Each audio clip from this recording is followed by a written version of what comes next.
Ay, karibu tena. Okay, iki ni igice cya kangahe cya gatatu. Ubuzima ni iki?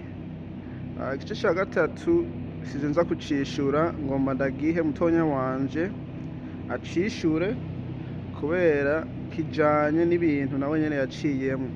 Twese ducamwo ugwaruka maze n'abakuze n'abisumbuye bose bashobora gucamo. Rero igice cya gatatu kivuga ibintu bijanye n'ubuzima. Ambe byose ni buzima, mugani igice cya gatatu kigiye kuvuga ibintu bijanye n'amashure. Ubuzima ni iki? Rero ngoma ndamubaze ubuzima ni iki kuri wene, umugani mu ruhande rujanye n'ivyigwa n'amashure, kari ikintu gikenewe mu buzima aho katari ikintu gikenewe mu buzima. Nka wene yaraciye mu ishure mugani ntari mu ishure, sinzi igituma ngira ni bwa buzima ingereyo atwishure. Debo ramuca abakunzi b'icano ba Diodone niki kintu ze kiganiro aho akagasi kantu ze agasekta ko kuvuga ubuzima ni iki. Wiriwe mwese, amahoro, izina ni Debora. Rero ubuzima ni iki, hanyuma uce twishura mu bijanye n'ishure. Ubuzima ni iki k'ishure ari ikintu gikora ku buzima bwawe aho kari ikintu gikora mu buzima.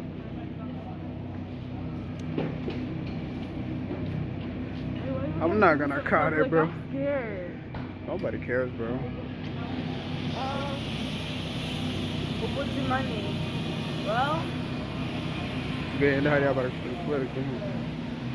Aha hari kwara bakaduru induru akaduru akaduru induru hinga tugende ngaha humvikana. Kubera burya ubuzima butandukanye ku bantu bose, kandi ibintu by'isi kuvuga amafaranga, amashure n'ibindi bintu nyene birubaka umuntu ku buzima. Debo okay, ubuzima twishura. Well, ubuzima ni ibintu byinshi, you know? Naje niko ndababwira ubuzima n'ubuntu byinshi, mugani ndiko ndagira ibice bijanye n'ivyo bintu vyarivyo. Rero ino munsi ngomba mvugire kwishure. Wewe ubuzima bwawe ni ingene bifatanye n'ishure aho n'ingene bidafatanye n'ishure. Genda. Sinzi kubivuga mu Kirundi. Gerageza. Naho washiramwo utujambo tumwe tumwe mu Congereza mugani ugerageza mu Kirundi cyane. Well, hari umunsi abantu bagenda ku ishuri bakaba bafise nyine ubuzima bwo kugomba kugenda ku ishuri bakiga bakamenya ibyo bagomba kumenya, n'abandi bafise ubuzima batagomba kugenda ku ishuri mugani bakamenya ibyo bagomba kuba mu buzima. Jewe ndaragiye ku ishuri mugani ubuzima bwanje sindagomba bwo ku ishuri. Jewe ndagomba ubuzima bwo kurondera amahera buzogira bukanzana amahoro. Sindagomba kuba nk'umudokita, nk'umuntu nk'umuntu ari hejuru, nk'umwarimu. None ubuzima n'ishure biragomba ko umuntu agenda ku ishure aho bigomba ko umuntu ashobora kumenya icyo yokora kugira aronke ubuzima ashobora kubamo, nyambara amafaranga, nyambara iki. Birakenewe ko umuntu agenda ku ishure aho nyamba bikenewe byogera hehe kugira abone ngo ati je ngaha niho ngeza hinge mbandanye n'ibindi. Uvyumva gute? Well, ubivuze uko urabona nko muri Amerika ugenda n'ahandi hantu hose utangura mu wa mbere ukagenda mu w'icumi na kabiri. Uhejeje mu w'icumi na kabiri ni wowe wiyumvamo kugenda ukagenda muri college ukaguma huru. So baba baduhaye umwanya wo kwiyumvira ibyo tugomba kugira n'ibyo twiyumviramo twebwe mu mutima. Rero I forgot your question. Ubuzima ni iki bifatanye n'ishure? Ubuzima ni iki bifatanye n'ishuri? Kubera umenya gusoma ni kwandika. Ishure si ubuzima. Ishuri si ubuzima.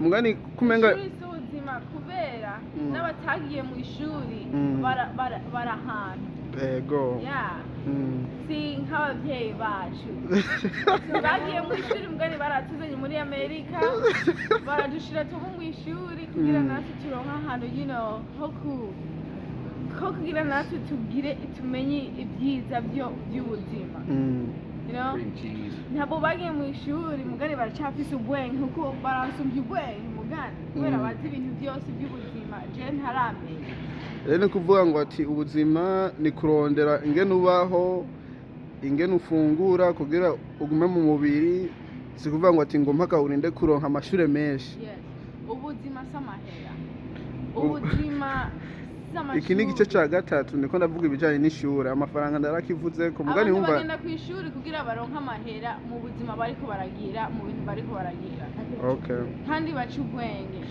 uwo nawe yari mwica amfashije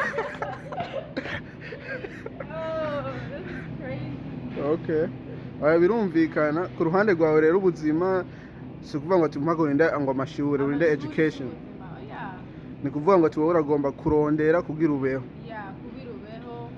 mugani nta ngorane cyo kugenda ku ishuri kubera ku ishuri hari ufasha uronka ubwenge bwo mu ishuri ukamenya gusoma ukamenya kwandika birumvikana none nka wewe basi ubuzima ni iki kuri wewe atashuri ubuzima uvuga ngo ati iki nico buzima umuntu akubajije ubuzima ni iki wamwishyura ngo iki jewe ubuzima ni how do you say happiness umunezero gusa ubuzima n'umunezero kubaho mu munezero kubaho atana kimwe kiriho kira ubuzima n'urukundo umunezero ukaba utagwaye good health urakoze mugani ngaho ubonekana ko ufise akayobe mugani nta nzobe ufise atware mu gasoko urakoze kweri musezera abakunzi bacu n'atari benshi sasa bye